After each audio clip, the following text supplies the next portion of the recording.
back to my channel. So as promised, I'm doing a separate video for how I became a full-time content creator. So let's get into it. As you know, I am super creative in general, very into art, very into design. I did all the art classes, I did all of the sewing classes, cooking classes, all of those things growing up. And drawing was more of my thing. I was never really good at sculpting clay or painting. Definitely not my strong point. My mom is an amazing painter. I cannot paint really that well at all. I am a drawer.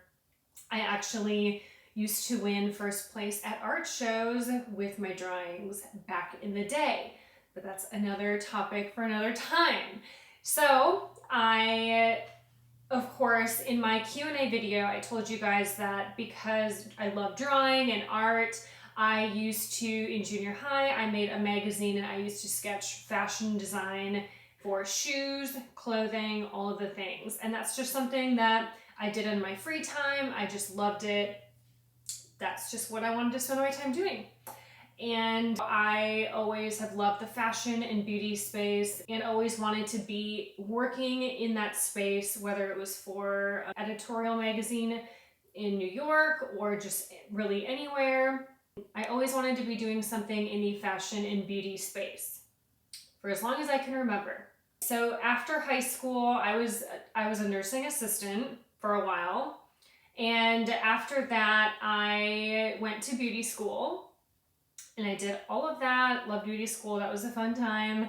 Then I worked behind the chair. I was a hairdresser behind the chair for years, and I also worked backstage for the Miss Universe and Miss USA organization doing hair and things backstage. I also did backstage work. I was a support backstage and also as a chaperone for the women who were competing. So that was a whole other thing that was kind of fun.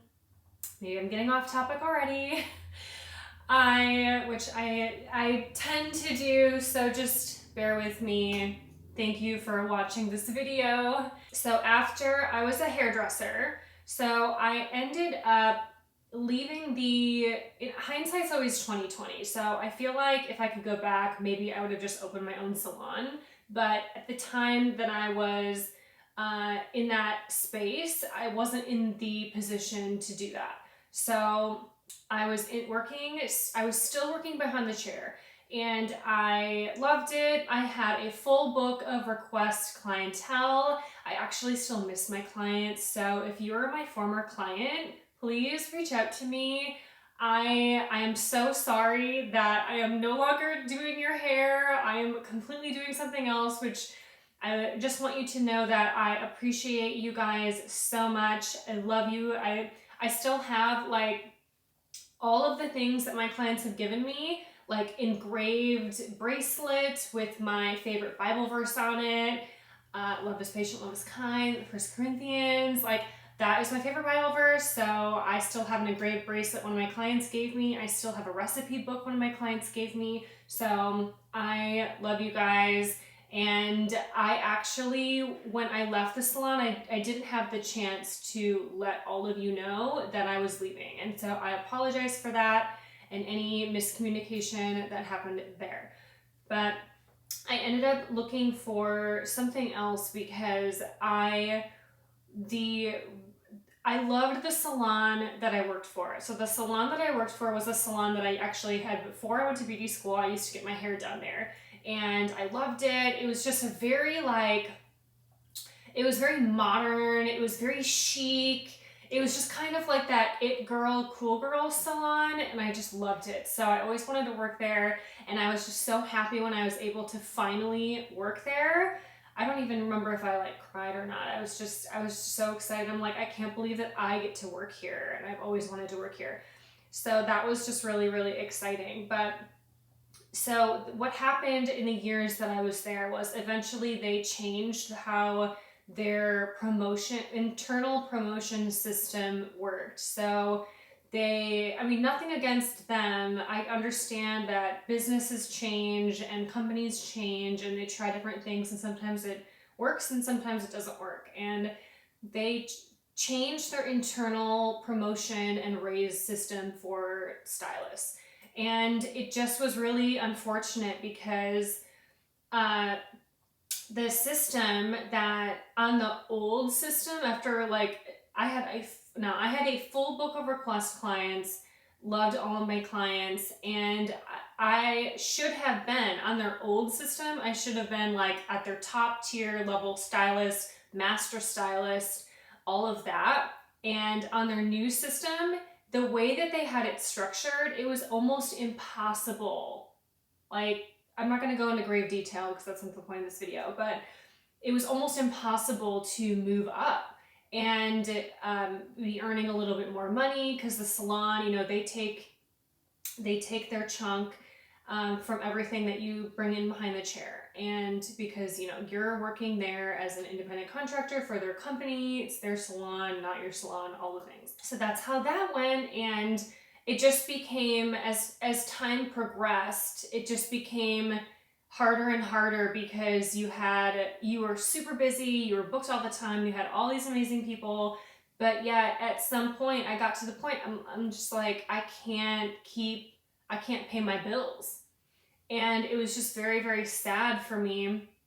And at the same time, one of my coworkers, also a stylist, her dad actually had openings at the company he worked for like forever. It was this corporate office in the same town, and she had actually left, and she took one of the openings and she started there. And, you know, of course, like, her and I were close, we were friends, so we would hang out still and talk and all of that. So she said, hey, like, there's another opening. This was, of course, like almost a year after she had started there. I was still at the salon, and she's like, hey, there's another opening, so you should check it out. And I remember because I didn't really know what to do. I loved hair. I love the creative aspect of all of that. But the reality was I was struggling to pay my monthly bills. And that is just a real life thing that happens sometimes. And whether you're good at a job or not, sometimes you have to take a job that's able to pay your bills. And I remember, like, I couldn't even pay my car insurance one month. And I looked into this job, and they ended up hiring me, and it was amazing. And I remember, like, I actually cried when they hired me, because I knew that I was going to have full health insurance, full benefits, full vision, dental, and it was more money, and I was going to be able to be okay and, you know, pay my bills and things like that. But it was kind of bittersweet, because then obviously I had to leave the salon and all my clients, and that was just really, really sad. And I remember I did a pro and con list of, like, you know, the pros and cons of staying at the salon, you know, and obviously pros and cons of taking this new position. And the pro list for the new position was, like, long, and the con list for staying, like, at the salon at the time was long. And so I just ultimately decided, okay, I need to move on. I, you know, need to move on with my life and do that. So that's kind of some of the story about how I ended up at the corporate office. And I just remember I was so sad, because it's like, I didn't even have any extra money at the time my sister and I were actually shopping. She's a nurse, and she was at a fabric store. Because she would make her little nurse caps, and she would get fun little patterns, because she worked in peds OR, and the kids, you know, it brightens their day if they see, like, a fun cartoon or, you know, Disney princess hat or whatever. So she would always be shopping for little fabrics and things. And then I remember I was shopping with her, and I remember that, like, I think it was like a yard or two of fabric was like $7. And I remember feeling so bad about myself, because at the time, I didn't even have an extra $7 in my checking account to even buy fabric. And then I knew that I needed to move on and take a different position in a different company. So that is really sad. My manager, I know, she was like, why are you leaving? You're so good. And I still feel sad about that. I still love my old manager, my old coworkers that I had at the salon. You guys are amazing. If you're watching this video, I love you guys. And I think I feel like she was kind of sad because I think she knew that I wanted to be there, but I just told her, I'm like, I can't pay my bills, and I think she understood. So, but that's how that happened. And then I ended up at the office, and when I started at the office, I remember, like, I thought I was like so special. I had my own desk, I had my own phone line. I'm like, ooh, this is so fun. Because when I was obviously when you're a hairdresser, you know, you have the salon phone, and then you kind of play part reception between clients. You know, would answer the phone, you would check out your customers, do the retail, do all the things. Now that I live in the South, it's a little different here. So in the South, you have separate people who shampoo hair, separate people who color, separate people who cut, separate people who do reception. In Wisconsin, you do everything. So when you go to beauty school, you actually, so the Midwest or the North region has, I learned this in beauty school, you actually have the most number of educational hours than any other place in the United States when you attend beauty school. So I was a full cosmetologist. I was also a barber. So I did men's hair. I had like military clients who would come to me for their fades and all of that. So they teach you everything. Not that they don't teach you everything in the South, but I feel like it's very like a la carte, I think. If you know more about that, I would love to learn more about the schooling system in the South, because obviously I have my license, so I don't need to go to school. So, but anyways, when you're a hairdresser in the North, you do everything. You're the receptionist, the shampoo girl, the toner girl, the color girl, the chemical service girl, you do the blow drying, you do the round brush, you do the cutting, you just do everything. So yeah. So I feel like your skill set is a lot different from when you're in the Midwest. So the corporate office was extremely different. And what I mean by that is obviously I was enjoying the work environment. I liked the girls in the office. They were very nice to me. I was enjoying being able to pay my monthly bills and all of that and have extra money left over to, you know, save, invest, and do all of that. But as the years went by in the office, like, I mean, it was an extremely busy office, okay? Like, this was like it was a distribution company. And this office was so busy. They had 3 different buildings in the city, and I was at the main corporate building. And the office was just so busy. Like, the second you get to work, you are like bam, bam, bam, bam, bam, tasks all day long. And I spent my entire 20s at the corporate office. Give or take the couple years in the beginning when I was still as a hairdresser and all of that, but pretty much from like mid to late 20s, I spent at this office. And I remember, like, in the beginning, I would work a 40-hour work week, but then basically after the first year, like, I only took a lunch. I never took my 15-minute breaks because we were that busy every single day, all day. And I think back on it, and it just is like the amount of work that I would pump out on a daily basis is just wild. And unless you've worked in an environment like that, I don't know if you could really relate to that, but it's in a completely different world. And I liked it. I liked having tasks, all of these different tasks that needed to be done by different times of the day. So you were always working on something, and you were always like working on something, completing it, working on something, completing it all day long, every day. And I remember, like, I think I would average like 52 hours a week.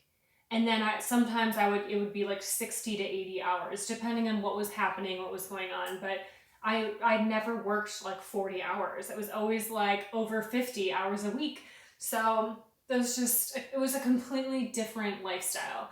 And I'm proud of the work and all of the things that I learned from that company, because I learned a lot. And I'm grateful for all of that knowledge and all of those life skills and all of the things.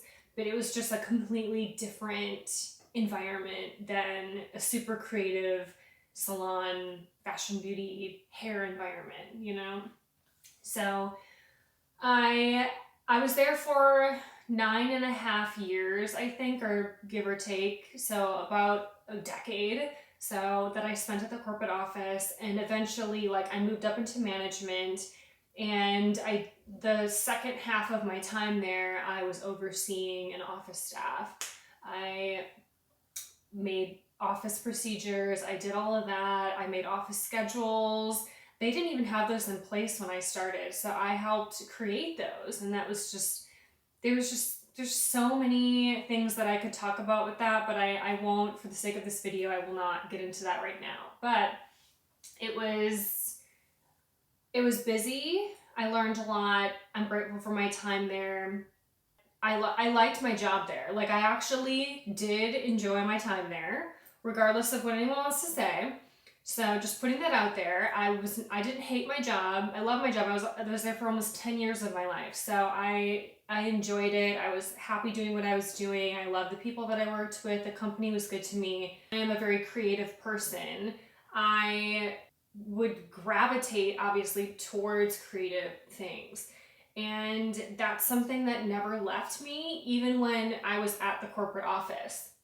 So I got to a point, maybe like halfway through my time there, and I remember talking to my sister about this. It was was it December of 2016 or something like that? And I remember talking to her about this, and I was just like, I feel sad. Like, I feel like I just felt like the office was just so kind of dry and blah. And not that I didn't love my job or the office, I did, but I was just feeling very kind of sad. Like, I was feeling unfulfilled. And I think that the reasoning for that was I needed some sort of creative outlet, whether it was like a hobby or something that a community that I was involved in. I was missing some sort of positive sort of aspect in my life with that. And I didn't really exactly know exactly what I wanted to do. But I told her, I was like, well, maybe I'll just start like a blog. And I was thinking back to in junior high, my little like my binder with my sketches and all of that stuff, that magazine that I made.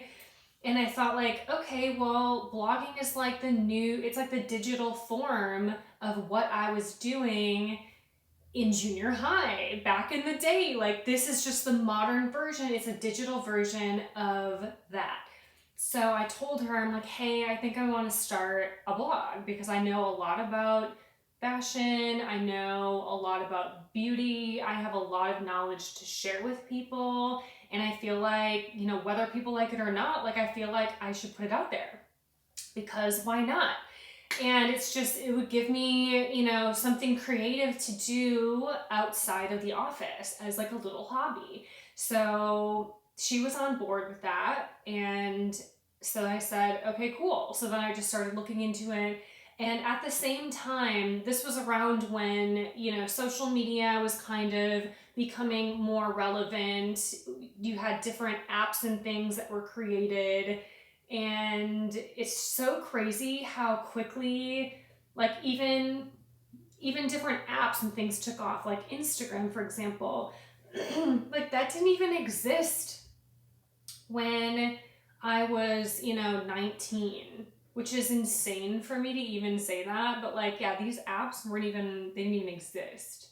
So that was around the time that these things were becoming like more relevant and more widely used by people and more accepted and all of that. And then I remember seeing on my, you know, Instagram, because I had like a personal account, I had like 300 followers, I think, and I obviously followed, you know, people that posted about beauty and fashion because that's what I was interested in. This girl would share her tanner and her clothes and whatever.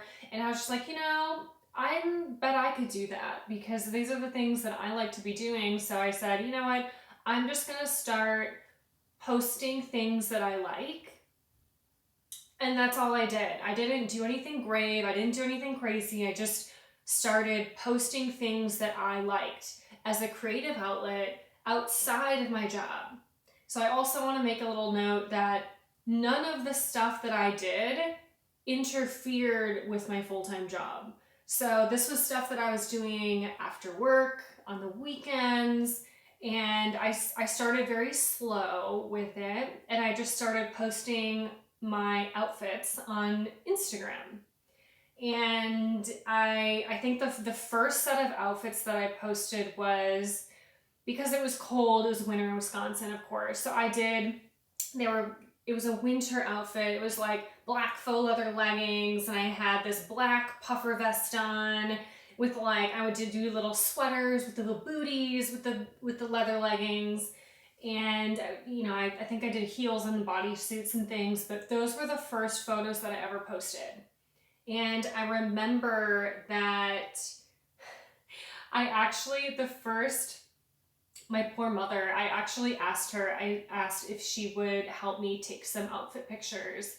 And she said, okay, cool. So we had the fire on, and it was like, I think it was 5 degrees out that day, like between 3 and 5 degrees. So very, very cold. And we would like run outside, take some pictures, and then run back inside by the fire and try to like get warm. And it just makes me laugh thinking back on that, because like my mom was so supportive and so nice about it. Like she never questioned me. She was just like, okay, cool. You know, like we'll hang out and we can take some pictures. Like that's fine. So it just makes me laugh thinking about that, because it's like, how crazy, it just sounds crazy. Like, but that was just the reality. And so I started posting those, and my account actually ended up taking off. I don't know if it was the leggings or the outfits or the fashion, but my account took off from there, and I was gaining like hundreds and thousands of followers per week, even daily. Like it was crazy. And yeah, so that's kind of how that started. And then I did that for probably 5 or 6 months or something like that. And then I think that I finally decided to get an actual website and an actual blog that I could post them on. So that took a little bit more time than I ended up doing later. But yeah, so that's how it started. And I have to say, like, people still ask me now. They're like, oh, well, how do you start? How do you go about doing all of that? And it's just very, very simple. Like, I started with a personal account. I had 300 followers. Literally no one cared what I was posting. I was the only one who cared. You know, obviously my mother cared, you know, or whatever. But yeah, I loved what I was posting, and I didn't really care if people liked it or not, because I figured, well, I'm just gonna post this because I like it. And, you know, then eventually other people who like the same things will come along, and that's how you build a community. So I will say that in the beginning, people can be very mean and they can be very hurtful. And I think that it's important to note, and that if you are passionate about something and you love something, you just need to do it. Stop thinking about what other people think, what your friend is gonna say, or whatever. Just stop and just do what you love to do. If it makes you happy at the end of the day, that's all that matters. That's literally all that matters, is your happiness. And if you love it, that's it. It doesn't matter what anyone else thinks, because other people don't love the same things as you do. And the people who are being mean to you or would probably talk poorly about whatever it is that you love, those aren't your people. And that's okay. That's fine. They like other things. Cool. Go do other things. Be you, do you, whatever. So my advice to you is to start, if you want to do that, start sharing and posting, sharing, whatever it is that you're wanting to do, just start doing it. No one is going to be perfect right away. You will learn along the way. I'm still learning currently all of the things, and that's fine because it's better to not be perfect. People relate better to you when you're just yourself, and no one is perfect. So striving for perfection is just a waste of your time. There's no point. Just don't worry about it. You don't need to be worrying about it. Just if you love something and you're passionate about it, just be consistent. Just put in the time, put in the work, put in the effort, because you're not going to care how much time it takes you to do something if you love it enough. And for example, I could sit here and talk about fashion, beauty, and my opinions and advice on everything for a long time, for more than this camera battery will allow. Like, I don't really care if people like me or not. So I think you just have to get to a mental place where you are doing something for you and you love something and you are going to share it. That's it. And just be consistent and share what you love, and you will find the community and the people who also love what you love. And that's just, it's very basic, and that's my advice to you. Just don't worry about other people, worry about yourself, focus on you, your goals, what you want, because other people, your friends, your family, they don't fully understand what makes you you. They don't fully understand what your passions are. They never will. And that's okay, because guess what? Like, yes, your family and friends love you and care about you, but those people generally are not your target audience. And that's kind of some like harsh advice, but they will support you like from afar. And like my mom will help me take pictures and all of that. My dad and my brother, and like they would all like help take pictures and stuff for me in the beginning and all of that. But like they're ultimately not your target audience. For example, like my mom, my brother, my dad, they're not going to be the ones like being inspired by outfits that I'm posting. They're not going to wear that. Like they are not my target audience with those things. So it's just, you have to realize that people can be mean and people can be not supportive, but that's okay. Do not let that deter you from sharing what you love and doing what you want to be doing. So that will be my advice. I will share with you that when I started, how much battery do I have? Okay, so we have a little battery. I will say that in the beginning, people were so cruel to me. And people that were close to me, I'm not going to name any names because I'm just not going to do that, but people who like said, oh yeah, you should do a blog, like, oh yeah, you should do that, like, they said those things, but when I started actually taking action and striving for those goals, those same people like flipped a switch, and they were actually kind of mean. Actually, they weren't kind of mean, they were mean to me. And it's really sad. The reality is that those people are insecure. They are being mean to you because they wish that they were doing something like you're doing, but they aren't brave enough to do it themselves. So all that they know how to do is to make you feel bad about what you're doing by saying mean comments to you, ridiculing you, etc., etc. So when I first started, I actually remember the mean comments were so mean. They were like, oh, you're so fake, oh, you're not even posting in real time. Look at you just like trying to be something or whatever, like, oh, you're just so fake. Just cruel. And I remember feeling so sad about it. I was just kind of shocked that I was hearing that. But I reminded myself that, like, okay, well, I'm not doing anything wrong. I'm not doing anything to this person who is saying these mean things to me. I'm not treating them poorly. I'm not saying anything bad to them. I'm literally doing nothing to them. And they're treating me this way about this. So it has everything to do with them and nothing to do with me.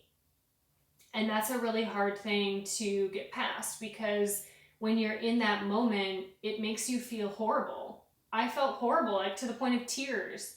And I just realized it's like, no, I'm not fake. I'm not fake. I'm actually, okay. This will be more videos because I can talk about this a long time. But my whole life, I've always gotten the, oh, you're stuck up, oh, you're a prude, oh, you're bougie, oh, you think you're better than me, whatever, you're high maintenance. You get to a point where you're just like so tired of hearing it. And I am one of like the nicest people ever. I'm super genuine. I care about other people. Just because I like doing my makeup and wearing cute outfits does not mean that I think I'm better than somebody else. And I feel like it's just stereotypical people thinking certain things and judging before they actually know you or know what you're about. And I think that that's just really sad, but like that's what you will get. People will be insecure and they will deflect it and they will put it on you when it has nothing to do with you. And I feel like it's really sad when I hear those things, because I'm actually one of the lowest maintenance people ever. And I understand that I look high maintenance. Like if you just see me out and about, I look high maintenance, sure. Like, if you have these earrings and the lip gloss and your hair's done, whatever, but I like presenting myself well. I like feeling put together. I care about feeling and looking put together. It doesn't mean that I think other people who don't dress like me or do their makeup like me or whatever, it doesn't mean I don't like them or think any less of them. It has nothing to do with them or other people. It's just, I like what I like, and to me, I view it as art. Makeup is art, fashion is art, design is art, everything is art to me. So it's kind of like an art project. It has nothing to do with like, oh, I'm doing my makeup this way or my hair because I want people to think that I'm better than them. No, that is not the case at all. I just like doing makeup. Like, it makes me happy. I like putting cute outfits together. I feel cute when I have a cute outfit on, or I have a new perfume that I'm trying, or like it makes me feel sophisticated and classy, and like I love that kind of stuff. And it's just really sad because people will say things and they don't even know you, and that's just the world. That is the world, that's the reality. So if you want to work in a space where you are putting yourself out in the public eye, on the internet, whatever, you have to accept the fact that people are going to be critical. People will always have an opinion. They like to hide behind their screens and their mobile devices, say whatever they want, and it can be cruel. And you just have to realize that those aren't your people, and at the end of the day, it doesn't even matter, because those people don't know me, and they can say whatever they want about me. It's also the nice part about getting older, is that you also realize that you just don't care what other people think. And the people that are important to me, I care what they think. And like brands and companies that I want to work with, I care what they think, because I care about, I am a really good person. I'm very loyal. I'm respectful. I am nice. I care about being in a positive environment. I want other people to do well and be successful, just like I want to be successful. And I want brands and companies and other people to know that I have a good work ethic. I'm loyal. I'm not going to say I'm going to do something and then not follow through. So if I'm committing to something, I'm committing to something. And I think that's also important to have that reputation. So the people that matter know that about me. And the people that want to say other things, you know, well, that's fine. Like those people, I haven't done anything to those people, and those people don't know me. So I think that it's just important to realize that you will get hate no matter what you're doing. So you might as well be doing something that makes you happy and that you love. So that is my ultimate advice for that. If you have an experience or anything, share it with me. Like, I would love to hear from you. So yeah, people are cruel, people are mean. So the girl that was close to me that said those things, like, I remember I was at the point of tears, but it didn't stop me. I think she was trying to stop me because I knew that she wanted to start like a fitness health blog, and I encouraged her to do that. I said, yes, like you know a lot about that space. Like you work out like 5 hours a day, which I think was a little excessive, but like she loves that whole space. And I encouraged her to do a blog about that. Like share your fitness tips, share your health tips, share your healthy snacks that you love to do. Like she loves cutting up vegetables. Like share with people how you organize your vegetables and organize your fridge. Like that's stuff that people would love to know. And I think that she should do that. Still to this day, I think that she should do that. But I think that the reason why she was so hurtful towards me was because she saw me making active steps towards something that I wanted to do. Like I started my blog. I started posting things about clothing and stuff that because I love that. And I think it's just funny that like I said I wanted to do it and she was supportive, and then I started doing it and then she was just very unsupportive. But or at least I felt that way because she made me feel horrible about doing that. So, I don't know. Anyways, we've moved on and come a long way since then. I wish her well from afar. So now we created the site. So I would go spurts between, so like 6 months after I started, I created my blog, and I posted a couple times on there.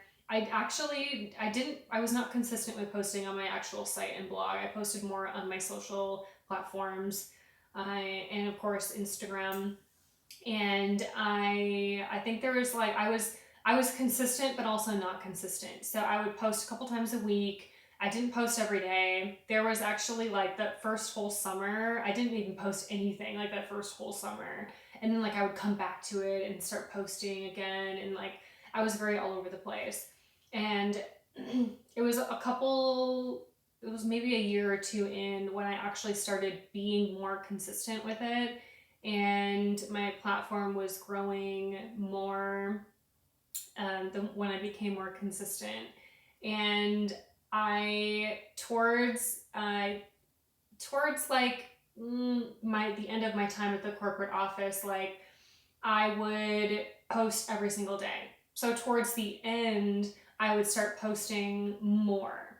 And it was to the point where I was getting offers and I was being paid by brands. And that came when I was a little bit more consistent with my content. And my platform, of course, was larger at this time. So brands were reaching out, they wanted to work with me. And I was a part of a few different agencies at the time, and they were connecting me with brands and work and things like that. So I think that I always hear the advice to hire slow. You never, whatever you're doing, you never want to bring people on that too quickly. And you want to really make sure that you are having people that are in your corner. And that's some really good advice that I also got too. So I also went through a ton of different like people, agencies, people management, and they wouldn't actually do anything for me. So it's like, well, why are we working together if you're not actually doing anything? So not that people have to be doing a ton of things, but like they weren't even like the person that was supposed to help me like with emails and respond with emails, like they weren't emailing anyone. Like brands would be emailing me and then there was like no response.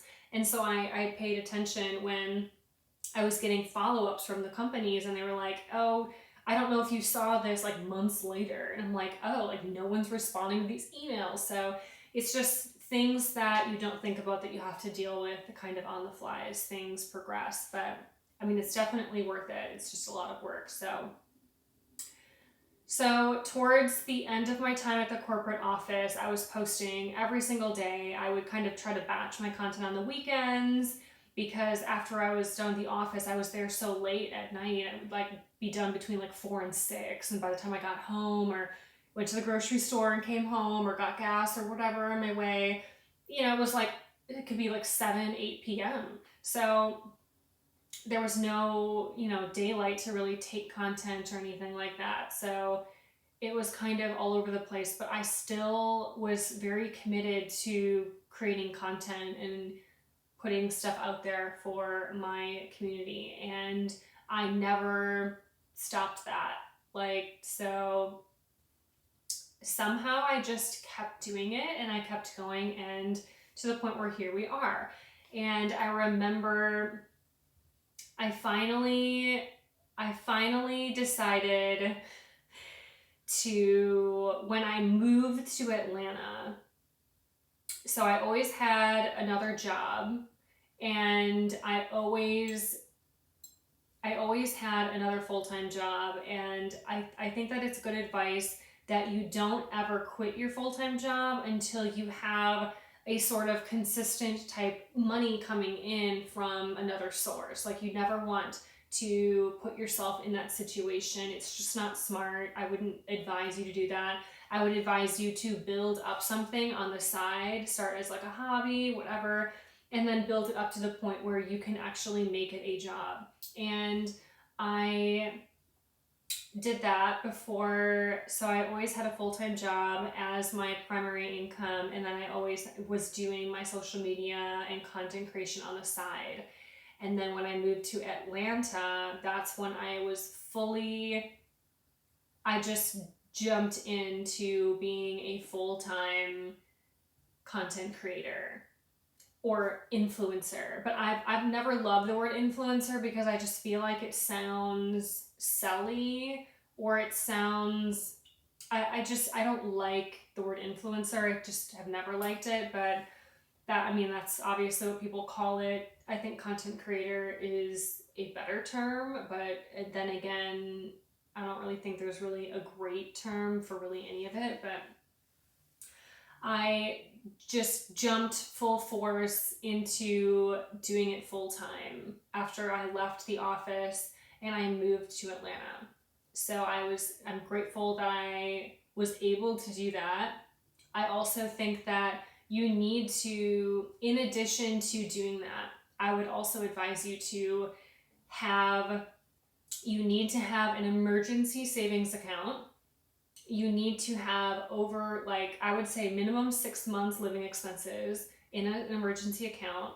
I would not advise you to quit any full-time job and just jump full force unless you have a consistent income coming in from like 6 months to over a year in content creation world. I would not advise you to quit until you've seen a consistent history of income coming in, and then I would have 6 months to a year of an emergency fund, because you never know what's going to happen. You never know what's going to happen in the world, the economy, jobs, whatever it is.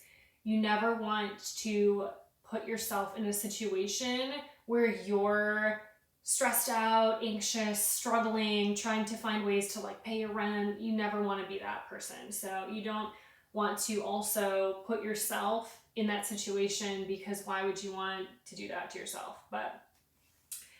And I would say have money invested, so money that's actually working for you. Find a way to make it happen. So this could be another video also. Holly's financial advice. I think it's really important to take the time for yourself. Like, no one else is going to do it for you. No one else is going to look out for yourself. You have to look out for yourself. There is no one that is going to take time out of their lives to help you get it together unless you're paying them. So that just sounds also mean, but that's also the reality. So